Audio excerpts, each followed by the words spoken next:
Hey, welcome back to the Awe Shift podcast. As always, I'm your host, Anthony Trucks. Today, we have Josh Krafchick on the episode. And so me and Josh had a quick conversation, really diving into the financial realm, his journey through childhood, being part of a divorced family, the way that money was seen, because we all have conversations about money. And if you don't navigate money or get creative with money, you get confined to a career or a job or a business you actually don't love anymore.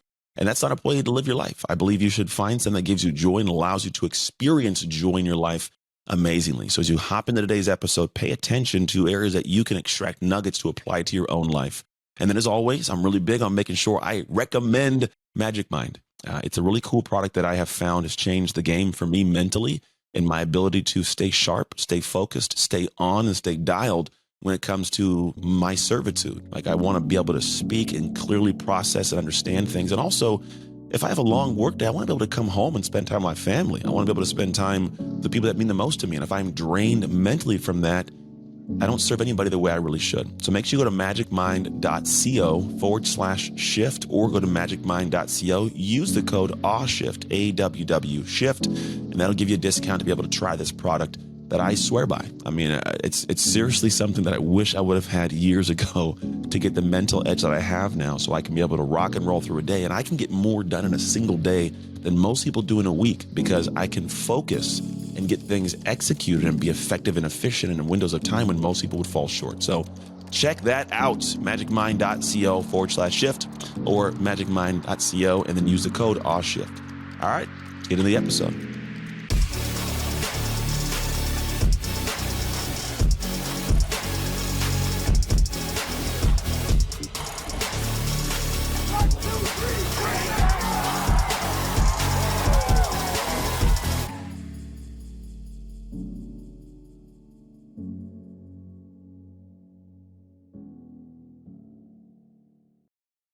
Hey, so we're getting into this conversation today. You already kind of have a little bit of the details of this man, and we're going to kind of unpack it all. And so welcome to the show. Simply, Josh Krafchick. How you doing, man? Oh, I'm doing great now that I'm in the Off Shift podcast. Hey, yo, we're going to have some fun, man. I want to find those off shift, good, off shift, bad moments, things that we'll call it created the man you are today and what you do in the world. And so I always start the podcast with one question. Take wherever you want to take it. There's no definitive for how the answer has to be, but here's the question. I'm walking around town. I sit down in a coffee shop. You happen to be sitting there next to me. I don't know you. For some reason, you feel compelled to talk to me. So you turn and start talking to me. Why should I listen to you? You should listen to me because I'm going to give you the answers that are the correct answers, even if it may not be the answer you want to hear. So okay. I just keep it real, 100%. It's just the way I do things is keeping it honest and concise. Sometimes people don't appreciate that. Yeah. However, when you're honest with someone, sometimes they may not like it in the present moment, but they usually come back and say, you know, Anthony, you were right. I should have listened to you. So just keeping it real. I like that, man. I think we need more people like that. It'd be surprised. A lot of people say this. It's like, oh, I keep it real.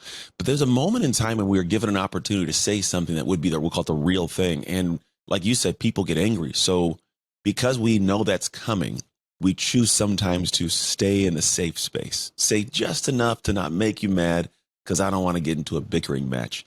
I know this is not a natural thing that we do as humans. I know it's a taught or learned thing of practice. Where did you learn the ability to go, all right, I might get some kickback, but I'm gonna say this anyways? Well, it's the advice that everyone wants to hear. Everyone wants to be given the best advice.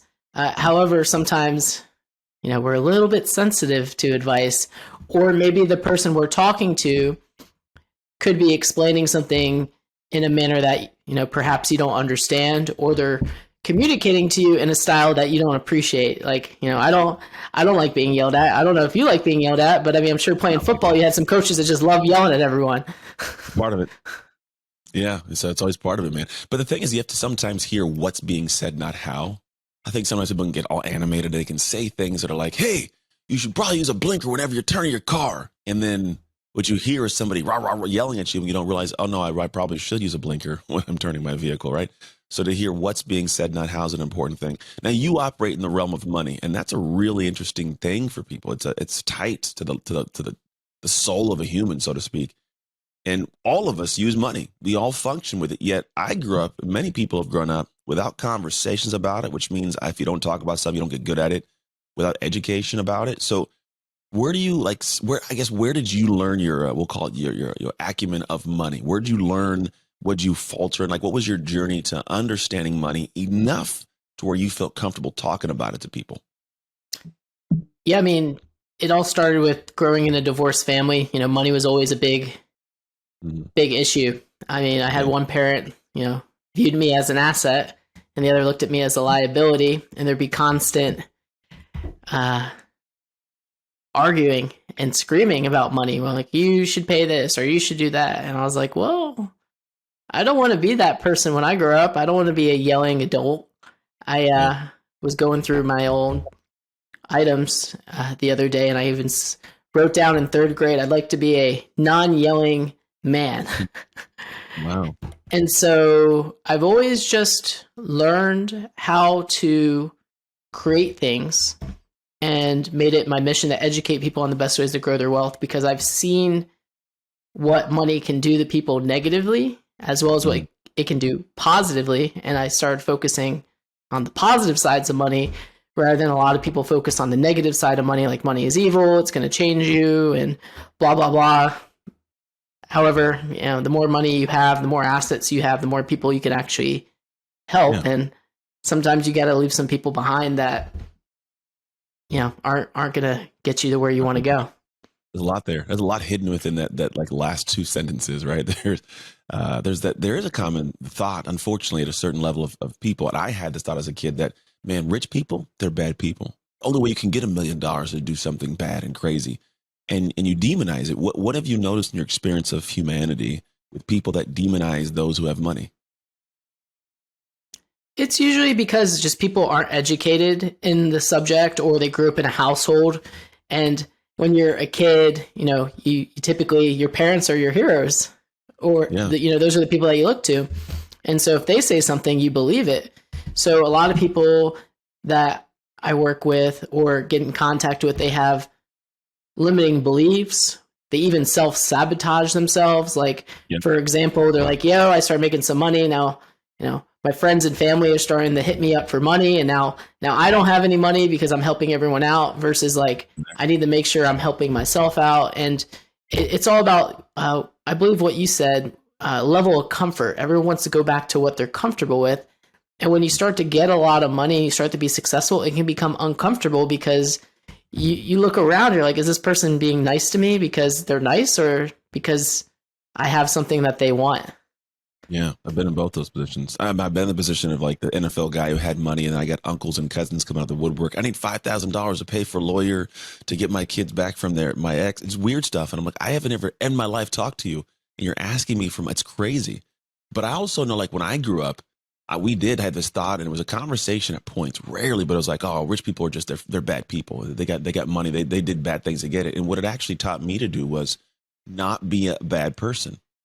So if I don't want to be a bad person, I don't want to have a bad things have. So I would self-sabotage, like you talked about. I would find ways to not do it. I actually think that there's something to do with like the lottery tied to that too. Like, I think when you have a bunch of money, if you didn't earn it, part of you goes, I don't feel comfortable with this. This is not who I am to have this. And you find ways to get back to a comfortable level in your bank account. So like, how does somebody get past that though? Like, in the world of what you're doing, how would you recommend someone who not good with money, had no conversations about money, how would you recommend they get to a point of having it? Because let's be honest, we all do want more money. Mm-hmm. That's true. I mean, well, you have to realize there's good coaches, there's bad coaches. There's nice people who have a lot of money, there's people that have a lot of money that are mean. It's just the way the world is. There's good people and bad people, regardless of what their circumstances are. And ultimately, you got to start to realize what you're doing. If you're like, you have to have some self-awareness on what's going on. And when you have that self-awareness, you could, have that off shift moment where you're like, I need to get out of this rut. Like, if I continue what I'm doing, if I keep going out and partying with my friends every weekend, and I come into work Monday tired, I'm basically burning the candles at both ends, and that's not going to get you where you want to go. So you got to have that awakening, per se. So what was your awakening, man? Where did you have this journey? Because I'm going to have this assumption, right? If you were a person that had that in your family, that dynamic, there was some journey you went through that you had to have experienced that so you could talk to it. So you don't mind sharing that? I've always felt different. Even like when I was 3 or 4 years old, like I wouldn't nap. Nap time, I was not napping. I would always get in trouble. I always felt very misunderstood, and I didn't understand why. And I just realized, like, at a very young age, you only have so much time, and you got to make sure you use your time very, very wisely to get you where you want to go. I mean, it was very, very weird to have these thoughts as like a 5-year-old. Like, you're like, man, I only have so much time. And so going through having divorced family and seeing the pressure of something like money, like how does money make people so miserable? Mm-hmm.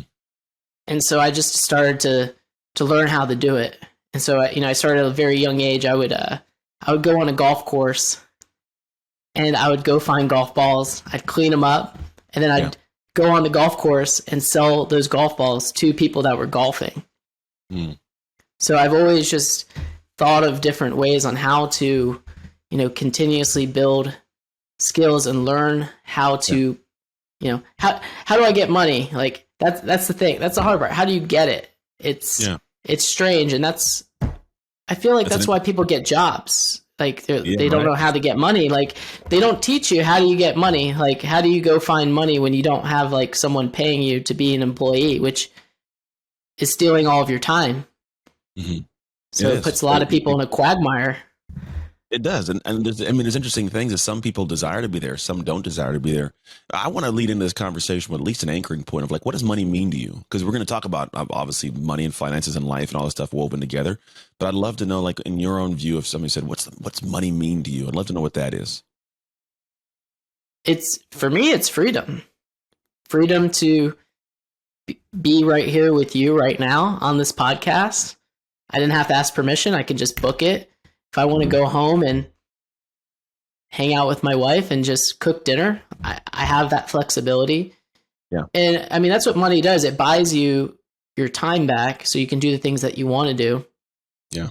I like that. And that's the way it is for me, is I want to have just assets. Like I don't want a bunch of money in the bank. That doesn't make anything. Yeah. Got to do something like the money, man. I get that. I like the idea of control. At one point, someone goes, what's success to you? Financial success. I said control, man. Because freedom, I feel like you can be free, but you can be free to choose a job you hate. You can be free to be in a relationship that sucks. But I feel like control is that ability to say, I'm going to, like you just said, I'm going to control my day. I'm going to get up and go, nah, I don't want to do that. Or I do want to do that. Or I want to take a trip somewhere.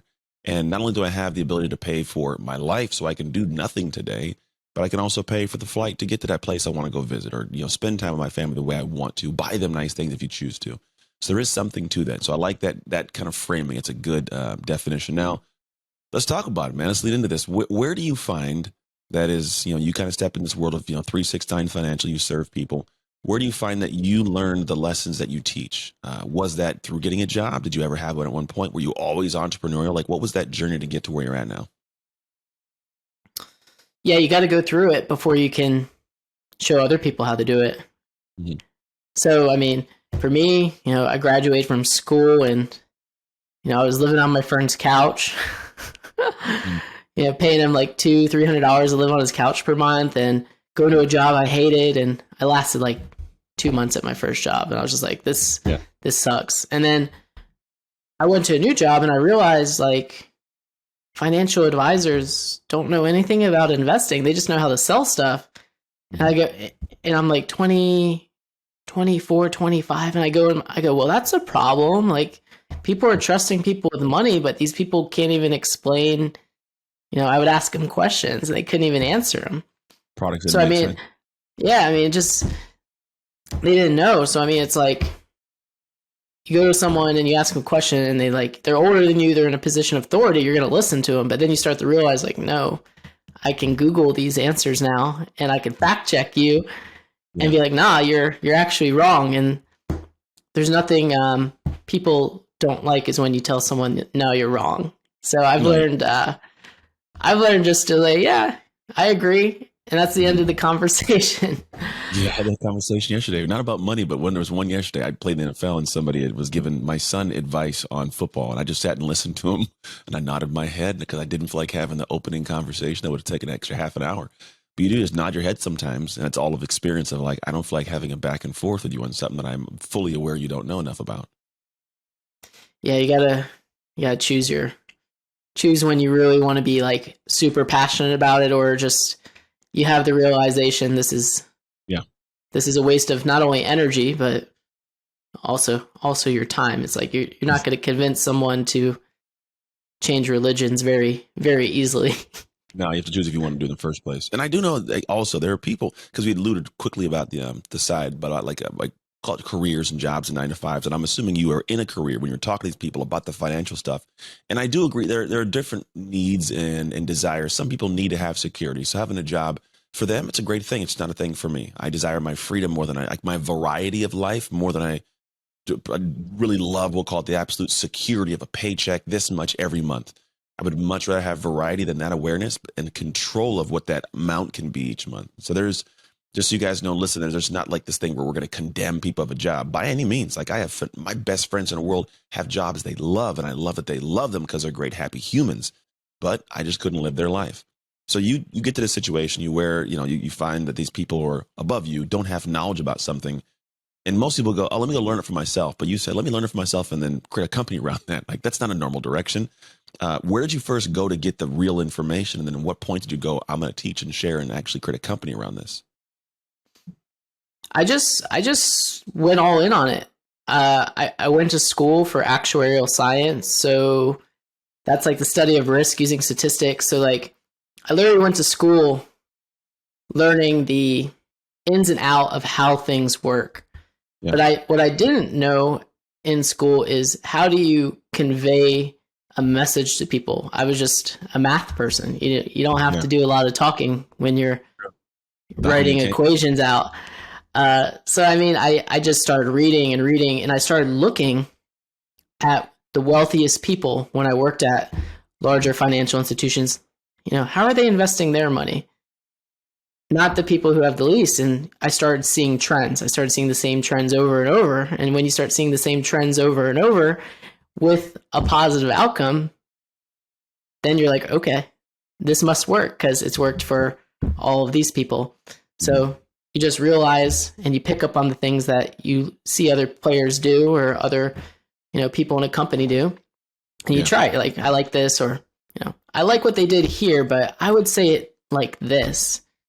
And I've really taken a passion on learning from other people what not to do rather than seeking out what to do. Because if I learn more of what not to do, then I know like, hey, don't even explore that. Like if I'm right-handed, I don't want to pitch left-handed. Sure. That would just be, making my life harder. Yeah. So then how do you learn what not to do? Because I guess in order to know what not to do, there must be awareness of what to do, right? So is it do you kind of sit back and watch people do things and not give insight and feel like find the outcome? Or like how does that dance work for you? You just have to start looking at everything. I mean, you look at, if you work at a company, who's at the top, look at their path and see if that's the path you want to go, be like, can I make that happen? Is this doable? When I worked at a big faceless organization, being the CEO was not going to happen. So if I want to be in charge and make the big decisions and I'm not going to be able to get there because I don't believe it, then I got to, go elsewhere. That makes sense. You got to go and make choices and fit in where you fit in, so they would say. So let's try to get to the point, because I want to understand before I start asking like other questions. I really want to understand when did you decide, like, or what it looked like to start this company, right? Because you're in a position where you're leading, teaching, talking, sharing. I've watched your social media, you give good insights, and so that's a journey I want people to close the gap on, like really get the dots kind of covered. So they go, okay, I'm gonna listen to this guy, because again, money is that thing. And a lot of people talk about it. They go to the Ramses of the world, or they go, and all these people have all these different perspectives to share. And so if you're going to be one that adds your voice, I want people to go like, oh, okay, I get this. This is a guy that should be talking about this. So like, what was the journey to you getting to the point of, being a person who feels super confident going, hey, here's this, like, did you build your own personal income to a certain level? Have you helped other people do the exact same thing? Like, where was that first step into a company going, hey, person, you have money, pay me your money to help you make more of your money? Yeah. And it didn't happen. I didn't just go from corporate job to owning my own company. So there was a lot of trials and tribulations there. So I actually took 40,000 that I saved and I invested in an existing company because I was like, I can't just leave corporate America with no income at all. That'd be financial, suicide. So I found a company and I invested in it so I could get some cash flow. Mm-hmm. And I was like, all right, at least I have, enough to pay my bills and all that. And I worked there a couple years and I was just like, this ain't the place for me. Like, it was a toxic work environment. However, I learned a lot from that company on how not to run a company because there was all these partners who advertised, this financial group, but none of them even worked together. So it's kind of like having a team with just, everyone's their own quarterback and everyone wants to call their own plays. There's no cohesive unit. So I saw what that does to a work environment. I saw what that does to a person who's in their 40s, 50s, 60s, and they don't like the place that they're in. So I was like, I got to get out. So I got out of there. Then I attempted to partner with someone else because I'm 32 now. And when you're dealing with people's money, sometimes you come across someone like, Josh, you're 27. Like, how much can you know? It's like, I feel like I know a good amount. And that guy didn't want to pay me. And I worked there. And so 6 months went by and it was January 2020. And this friend called COVID started happening. And I had no job. I had no income. And I was like, well, if I'm going to fail, I might as well be the person failing. So what do I have to lose? Yeah. And then that's when 369 Financial came into play. So how did it start then? Because I got nothing to lose. I'm going to fail something. Like you jumped in and said, hey, world, I'm going to help with your money. Or like, how did that initial launch look? It wasn't good. It was not good. I mean, everything was shut down because of COVID. I was like sitting in my kitchen and I had to figure out like, how am I even going to start a financial company? So I just started doing research. And then, I started finding the answers. And if you find the answers, you're going to find them. And basically I set up the company. I came up with the name from this guy I talked to probably like 5 or 6 years ago. He started telling me about Nikola Tesla. And this guy was talking about, all this crazy talk. And he's like, hey, if you could figure out the numbers 369, you can unlock the keys to the universe. I was like, so that little nugget's always in my head. I'm like always thinking, how can what I'm looking at relate to 369?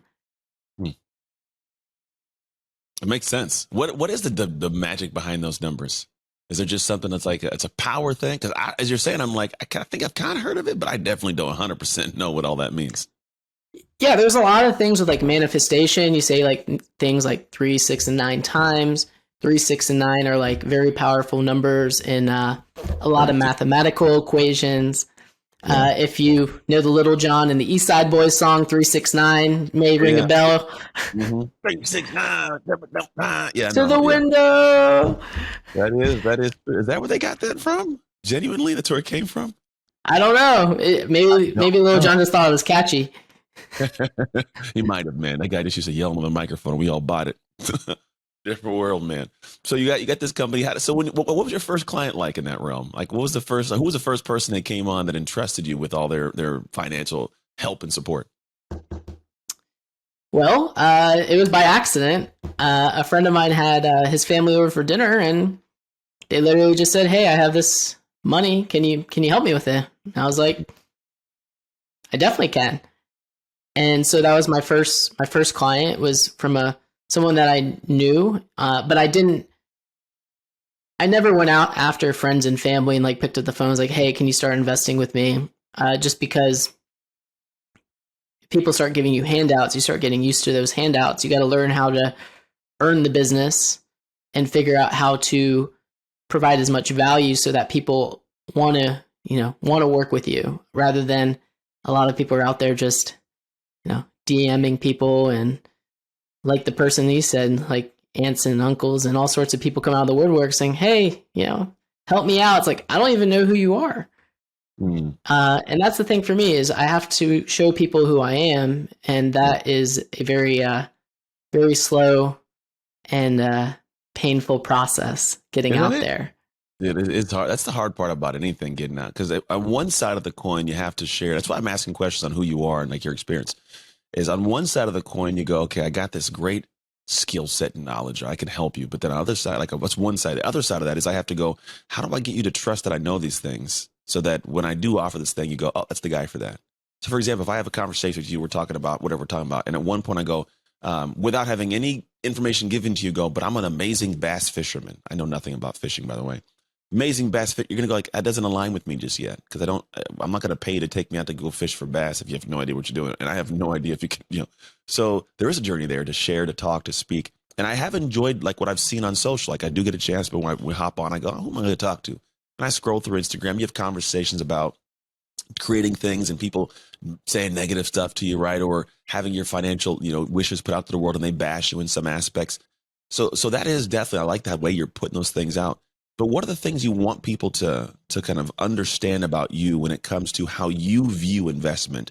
So if they look at, man, I want to have a financial person help me, 369 stands out. What kind of, I guess, investing mentor, or I guess investment professional are you? I've just taken little nuggets from all those people who are more successful than me. I've watched what Warren Buffett's done, because you can actually look and see what he's invested in and how he's gotten to where he's gotten. Yeah. And I also have read all the books. The biggest challenge with being in the investment world when you're different from other people is it's very hard to illustrate how good you are. So like, if I'm good at golf, I can be like, hey, let's go play a round of golf, Anthony, and let me show you how I, send it down the middle of the fairway. But in the financial world, it's very hard to illustrate that. So, I mean, for me, it's just, it takes time for people to trust you, and you got to show them how valuable you are by giving them insight in a way that they can understand. That's different than what other people have told them in the past. So, having that differentiator there. I like it. So let's pull out some of those insights, man. Let's make you the guy that people are like, oh, that's the guy, right? So let's say that I'm in a situation where right now we're coming into the back end of the year, and let's say I made a chunk of money. I don't know, just say I made $100,000, right? And so I'm trying to prepare myself for the end year. And I'm assuming this is a business owner, by the way. So we're going to assume. Let's assume that they are also a sole proprietor. Let's say they're incorporated. They have an LLC. How could somebody best set themselves up for year-end success financially heading into the next year with that chunk of money? You got to look at what is going to give you the best rate of return that's going to help you compound over time, compound that growth. So if you're a business owner, most likely that's going to be reinvesting into your business. Reinvesting into your business is going to, give you the returns that you most likely can't get anywhere else. That's the beauty of owning a business.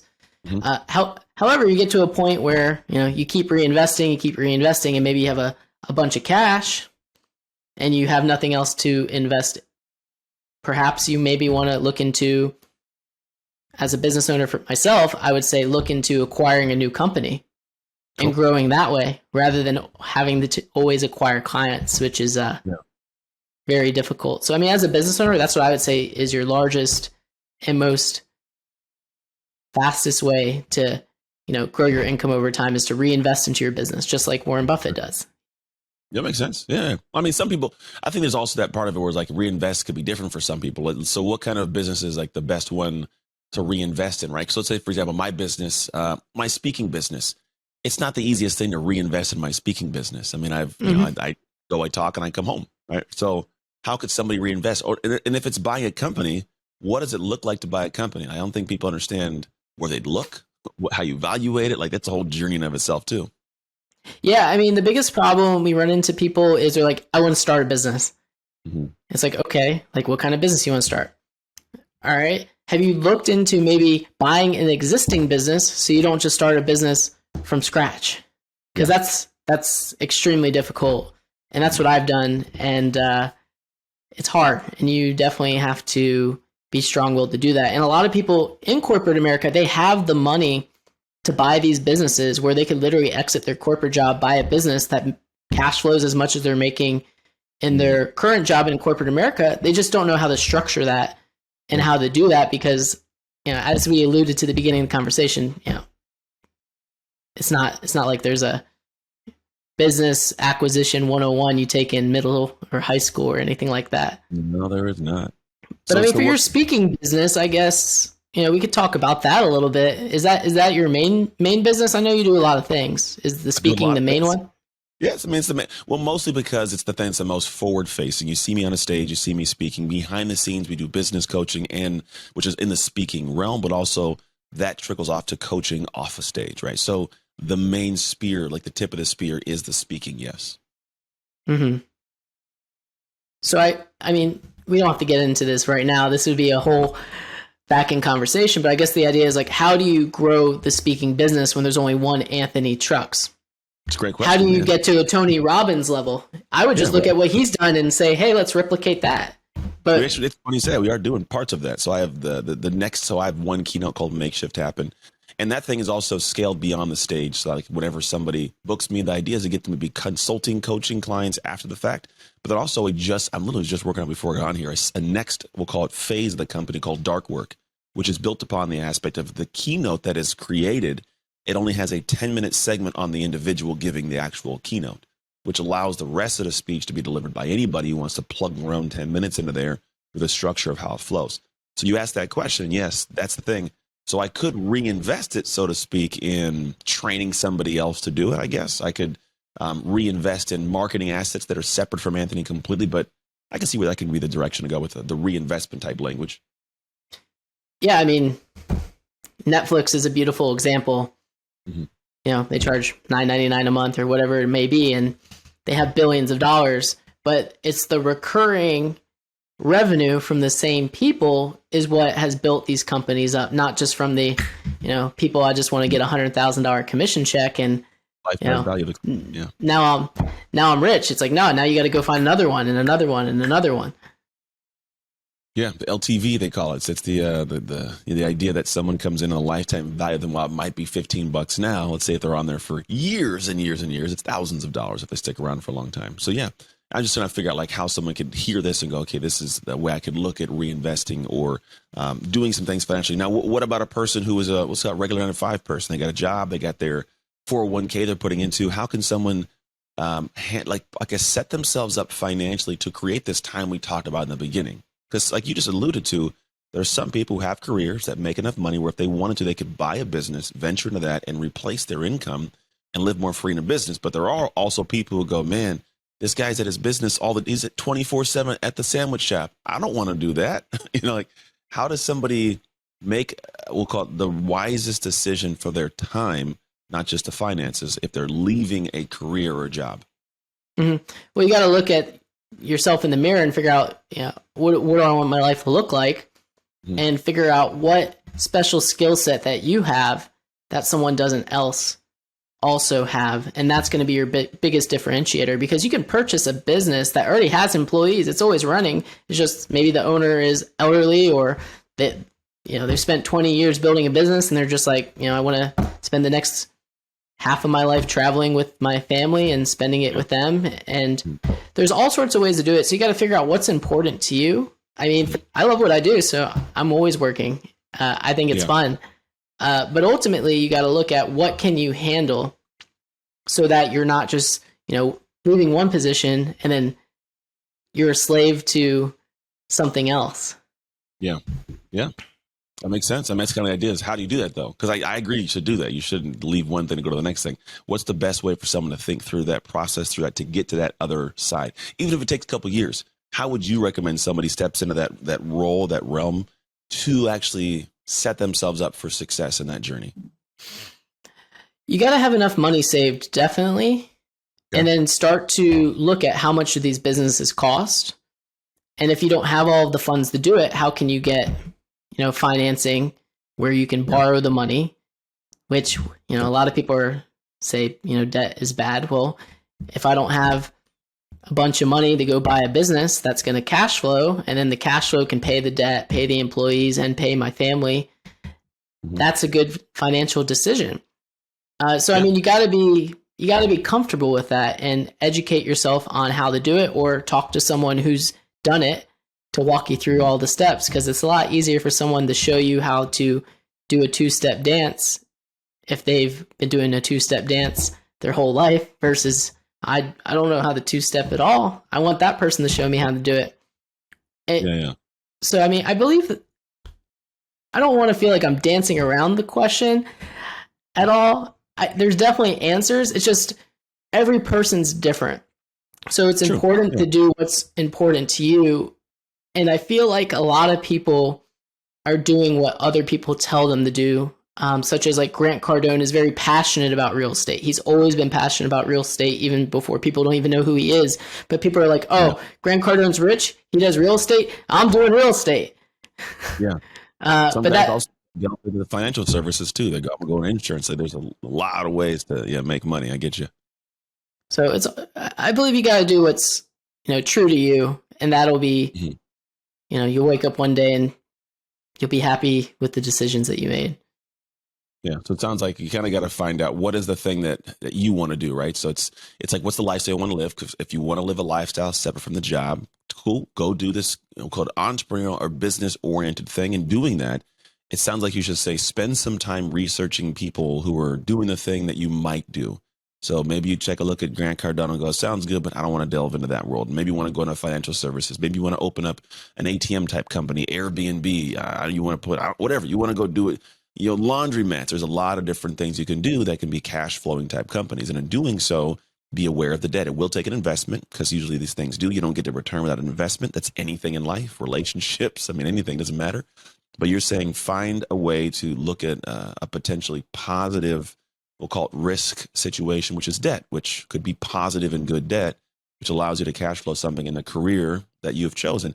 And I would add to that, which I think you kind of alluded to, is create this thing in the future where you're also going to have a lifestyle you enjoy, because it's not worthwhile if you're going to go I don't know, I've, let's say an ATM company, but I'm going to 30 ATMs every single day, and it's a horrible frustration. You don't want to live that life. You might as well go get your job, because if you have a business that is not a business that you are doing, you just own a job.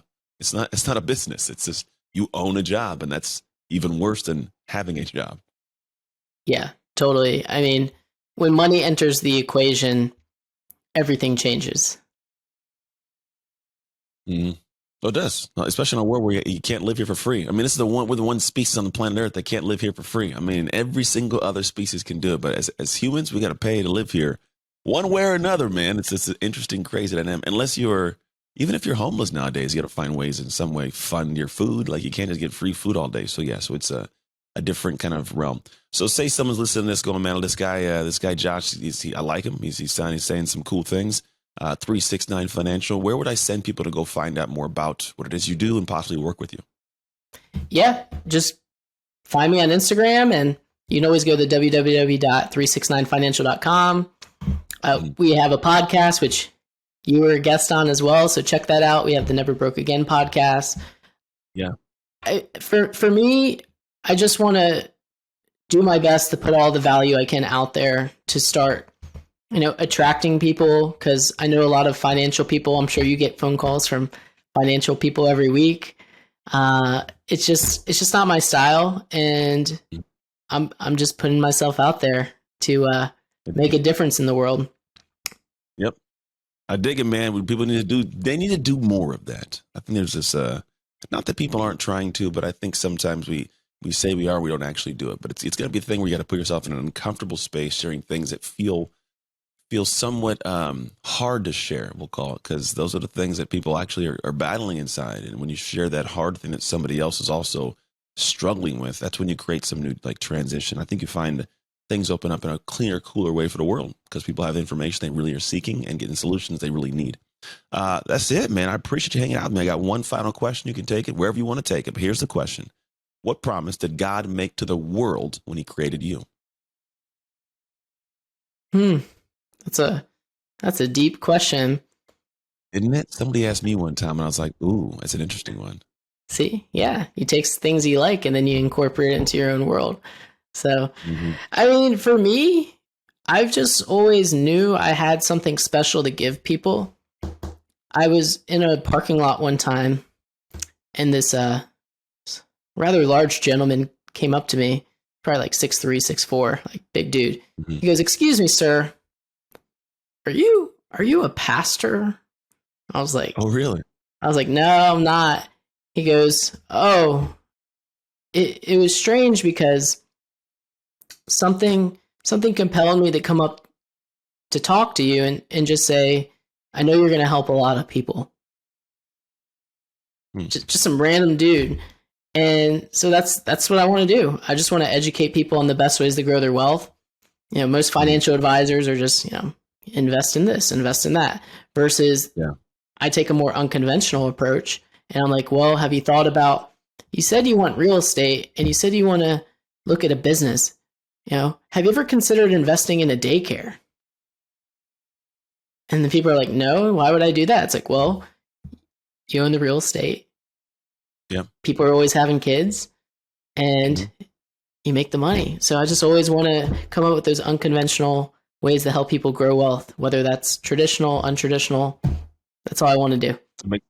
Being creative, man. I think if you think about the entire world is built on the fact that an economy exists. I can go online right now and order a tea bag to my house, or I can go to a store and get a sandwich. And the sheer, like, if you were to try to make a sandwich by yourself, it would cost you between feed and time and a farm, thousands of dollars to make a sandwich. But the reality is the economy is set up in ways where there are multiple millions, umpteenth ways to make money. And if you can get creative about it, you can find something that makes you money, which gives you freedom and free time. And no one else may have ever thought of it. So I do agree with that mentality of like, get creative out of the box. You don't have to follow in mom or dad's or the neighbor's footsteps. Do your own thing. And then you get to have freedom and fun and joy, and life becomes a cool thing to experience. Yeah, that's right. I appreciate it. Happy to be on the All Shift podcast. Yeah, And man. Happy to have you on. have a great I day. enjoyed our time. So you guys who are all hanging out, listen to us. Thank you for hanging out. Make sure you go to 369 Financial. If you have any questions, that's where you're going to get the answers. Check my man out on Instagram, Josh Krafchick. He's got a lot of different things he posts up there, so you can get some insights. Even if you just need a couple, quick bullets of information, he puts some cool things out. So go check him out. That's it. Share it with anybody you believe would be able to benefit from this, because we all know someone can. And outside of that, make the most of your off shift moments so you can make shift happen. It's Anthony Trucks and Josh Krafchick signing off. Hey, thank you for tuning in to the Shift podcast. I pray that we gave something amazing to your life. And if you found this episode served you in some way, I would love if you could share it with people you know, people you love, as well as your community, because you never know who needs that simple little seed that can grow into something amazing for their life. And the actual training doesn't stop here. If you want your free copy of the show notes sent to you after every episode so you can get the major points consolidated down, simply go to textanthony.com and message the word notes. Till next time, make shift happen.